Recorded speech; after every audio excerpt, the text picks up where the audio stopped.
5 beginner scooter hacks. Today, we're getting you more comfortable on your scooter. This video is intended for people that are just starting, not for the experts. So for the experts, we have a video coming for you soon. You like my bars? You see, when I first started scootering, my bars were this high. And the reason I know they were this high is because I would just put them down as far as they could absolutely go. Obviously, back then, I was much shorter, so it didn't look as ridiculous as it does now. Right now, we're gonna be talking about bar height, because when you first get into scootering, bar height is really confusing. You know, you see all these people riding online, and you're just curious, like, well, they all know their bar height. Well, what's mine? So we're gonna break it down for you. The bars that I ride right now are 28 tall by 22 wide. The reason that I ride bars this size is because I'm 6'4". That's pretty tall. A lot of people are like, well, your scooter's massive. But in reality, it's just a ratio to how tall I am. The good size for bars that I found is right around the mid area of your pocket. Anywhere in that range will be pretty much good enough. But the reason I have my bars right there is I find it to be really good for doing the type of riding that I like to do, which is rails, manuals, and all sorts of stuff. If I was to lower my bars a little bit, I think overhead tricks would get a little bit easier. But for the type of stuff that I do, I prefer to have my bars where they're at. So when I'm standing on my scooter, my bars are at the bottom of my pocket. That's a good rule of thumb. At least that's where I've always kind of ridden my bars. And now we're gonna hear what Clayton has to say. Even though me and Will ride completely different, my bars are actually halfway to my pocket. I used to ride a lot shorter bars, but ever since I kind of moved up, I found it being a lot more comfortable. When my bars were shorter, I could do a lot more tricks. It really depends on what you're wanting to do. Some people have their bars up to their nipples. Some people have it down here. It's really all preference. So the ratio is the higher your bars, the more comfortable you're gonna be on your scooter, but the less tricks you're able to do. And then the lower your bars, obviously, the easier tricks are gonna be. When you first get your bars, get them a little bit higher than you think you need them, around maybe belly button height, and then work your way down 1/2 inch at a time, and then you can find the perfect size bar for you. So the last thing about bar height is you want to think about how long your deck is ratio to how tall your bars are. If you have a longer deck, then you probably want to run your bars a little bit taller. If you have a short deck, probably run your bars a little bit shorter. It's all in ratio to how your scooter overall is. If you have really tall bars and a short deck, it's gonna feel funky, just like a really long deck with short bars. So make sure that your bar height is in ratio with how long your deck is. The way that you'll know is that it'll just feel right. So when you first start riding scooters, BMX, skateboards, it may be kind of confusing on what you want to wear while you're riding.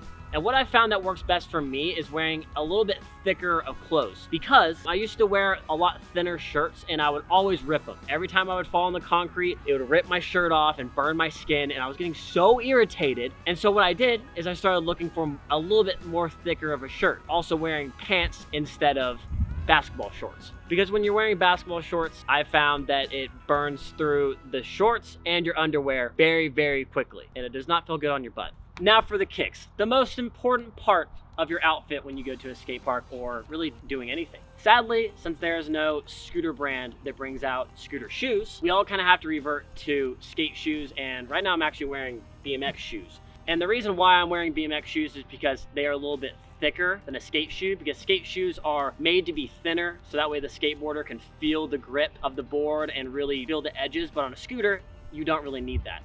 You need a lot more cushion because we're kicking the deck and kicking the side of it. We're doing everything. Our feet are going through it all. The overall actions are way different than a skateboard and a BMX bike. Now, when I first started riding, I used to get heel bruise all the time. I swear I had it at least once a month and it would never go away. So something I started investing in was aftermarket insoles, which FP insoles make really good insoles and Gain makes really good insoles. Ever since I started wearing these, my heel bruise has completely gone away. I feel like that's the most important part. So even if you wear a thin shoe, save those heels. Clayton is wearing BMX shoes, but I'm actually wearing skateboard shoes. I feel like there's really, really thin skateboard shoes, and I feel like there's really, really thick skateboard shoes. The thin ones are kind of not the best for scootering, I've found, just because, like Clayton is saying, you're gonna really hurt your heels. So they're really thin on the bottom. The ones that are super thick are kind of just bulky, and I don't really like how I look on my scooter when I have super, super bulky shoes. I kind of find a little middle range with aftermarket insoles, and they do me just fine. Now, there's kind of a joke in scootering that all street riders wear Dickies, and me personally, I do wear Dickies. The reason that I wear Dickies is because they are some of the most flexible pants that I've ever scootered in. But like Clayton was saying, with the really thick shirts, these are thick pants, so it's gonna be a lot harder to rip these pants opposed to, I don't know, sweatpants or something that's a little bit thinner. You never really know when or where you're gonna fall when you're scootering.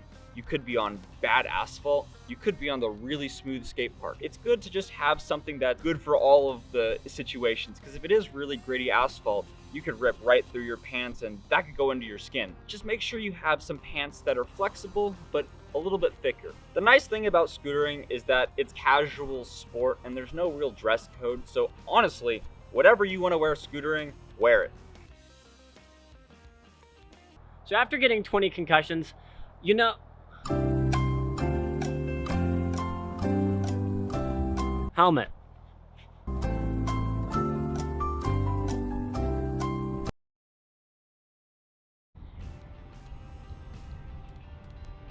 Whoo! Oh! Oh! So you know my favorite thing is about riding?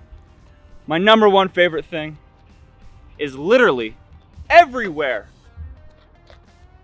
Everywhere is a skate park. Or just a surface to ride on. I mean, that's all a skate park is, a unique surface to ride on. What I'm trying to say is, if you want to get better at your scootering, you have to challenge yourself on your own street or wherever you have to ride that's next to your house. And what I'm trying to say is, you should challenge yourself with little features that are just naturally around you. So a good way to get really comfortable on your scooter is honestly just mobbing straight down your street. Get your homies and just go.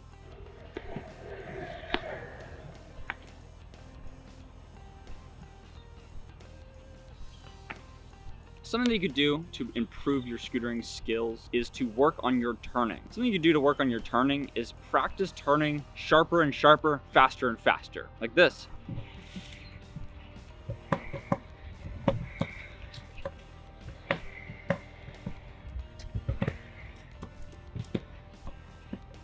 Another tip on becoming insanely comfortable while riding is honestly just jumping over everything and anything and getting faster while doing it.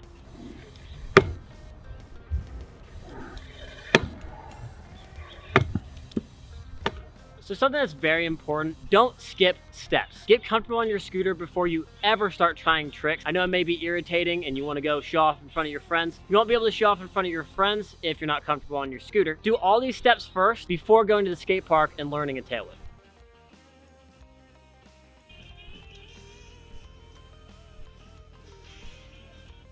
Something that really helped me when I first started riding was watching scooter edits. One of the first videos that got me really hyped on riding was actually Cam Ward. So the reason why I think this is so important is because when you find a rider that you thoroughly enjoy watching, it makes it easier for you to learn tricks because you watch the tricks they do and then it gives you creative ideas on what tricks you want to learn. So if you're kind of at a point where you're stuck, you don't know what tricks you want to do next, honestly, just start watching edits because that's the best way to learn new tricks. Think of tricks that you never even thought were possible because there's thousands of videos to watch. Watching scooter edits is also really important because not only will it improve your scooter riding, but it also improves the overall scooter community. The more views that these edits get and the more watch time, it means just the overall more scooter content is being consumed out there, which is just good for the overall community. There's lots of lessons that you could learn from scooter videos, and there's lots of little tips and tricks that you'll just learn from watching. No one has to explain it to you or anything, you just view it. So watch scooter videos, get inspired,